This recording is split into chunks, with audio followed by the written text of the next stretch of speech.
Hi, welcome to Tuesdays at Lynn's in Charlotte, North Carolina. My name is Carrie Smith. I'm your instructor here for two classes. Pam's going to be helping me out demo both of those. The first one is our beginner class where we take two basics. And then our second class, we take those two basics and amp them up to the next level. So we're going to do the two variations in the second class, and then we'll break it all down for you. So we have 1, 2, 3, and 4, and 5, 6, 7 and 8, 9 and 10, and then the other variation, 1, 2, 3 and 4, and 5, 6, 7, 8, 9 and 10, 11 and 12. Those are our two variations. So the two basics that we talked about in your first class was actually a sugar push and a sugar tuck. It was by request to work on making the compression in a sugar push and a sugar tuck feel more absorbent and less like hitting a brick wall. So we used a sugar push first, so we'll just go over that. We have 1, 2, 3, and 4, 5, and 6. So we talked to the leaders about they back up, then they stop backing up, allow the follower to get closer, then send her away, then they stop moving, and let her drift to the end of the anchor. So we played a couple of games with that. We had the leaders lock their elbows to their sides, and we actually used both hands. So the follower is the one, I'm just going to move your arms for a second, that does this with her arms to make it more absorbent, because my arms are going to stay to my sides. We want to make the transition from stretch to compression to stretch comfortable and smooth. So I'm not doing any absorbing. Pam's going to do it all. 1, 2, 3, and 4, 5, and 6. Again, I move, I stop, I move to send her away, and anchor. Then we did the same thing in reverse. We had the followers lock their elbows to their sides. So the leader is the one providing the absorption. 1, 2, I absorb her in, send her back out like she's on a swing. 1, 2, absorb in, and send her back out. And that was actually Pam's analogy, so good job, right? Then we had both of you being absorbent, and obviously it feels better if both partners are cognizant of that and make the connection smooth, and the transition from stretch to compression to stretch nicer. Then we did the same thing with the sugar tuck. That was our second pattern we used. 1, 2, compress in, 3 and 4, 5 and 6. So we talked to the leaders about making sure that when they leave the first step to pull, that the hand and foot go at the same time.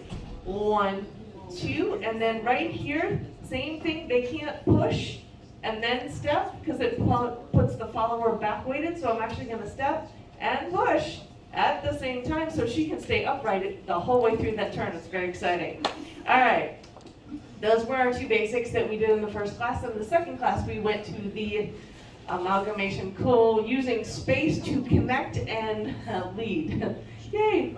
So we used a sugar tuck. The thing that changes for the leaders is normally on my 4, I am stopping my movement, but in this case, I'm actually going to chase her down, and I have a different timing from the follower. So I'm going 1, 2, 3, and 4, and 5. That's going to be my timing. If I could have quiet back there, that'd be amazing. Thank you. So I'm coming forward. I'm chasing her on the and 5. So it's important that my timing goes 1, 2, 3, and 4, and 5. So that I don't do anything to interrupt the flow of her turn. We talked to the followers about maintaining this frame so as the hand goes, it turns the body. And she keeps that frame the whole way through, so it gives me something that I can over-rotate on the end. That was beautiful. So we have 1, 2, 3, and 4, and 5. Right? So this was our 5. If we want to lead a rock and go, this now puts us in 6. That's going to put us on the 2 of an underarm pass. She's going to go side, cross, side, and we're just going to anchor together. So if we do that going this way, we have 1, 2, 3, and 4, and 5, 6, 7, and 8, 9, and 10. So a couple of things that if we take that from that and 6, right? I am leading that simply by transferring my weight backward because I gave a hook and a return. From here, I'm going to allow this just to drift up. I do not want to take it. If I take it across the slot, it's going to turn her faster and closer, which is an option, but not the option we chose tonight.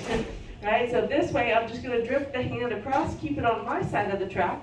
and let her drift under her arm. Then the second variation was to make it gooey and stretchy on that 5-6. So for the leaders, since we're the one making that choice in this particular class, I'm actually keeping the same timing. 1, 2, 3, and 4. I'm going and 5. The difference is I'm delaying my weight transfer, so I'm going to do a point on 5 so that I can shift, and as long as I keep shifting and keep the rope taut, she will continue to shift with me. If I give her too much rope, I'm going to throw her off balance, or not enough rope, I'm going to draw her back with me. So that point and then shift is very important for the leaders. 1, 2, 3, and 4, and 5, 6. This would be 7. Here's my 8, 9, and 10, 11, and 12. So if we do that from the top, from this side, 1, 2, 3, and 4, and 5, 6, 7, 8, 9, and 10, 11, and 12. Now I will tell you, if you choose the stretchy version, a spin feels more comfortable just because we've got more power built up in the hook. Either way is a choice, helping mostly to get you used to connecting and using that space. Thank you. Thank you for joining us. We will see you if you are in Charlotte on a Tuesday. Come on out to Lynn's. If you are in North Myrtle Beach, come out to Ducks on Thursday nights from 6:30 until 12. It's usually when we stop dancing, so come out and join us. Again, my name is Carrie Smith. If you are interested in getting more details and more in depth and getting really good at this dance, you can contact me through Facebook or Carrie@carriesmithdance.com. Look forward to seeing you here. Good night.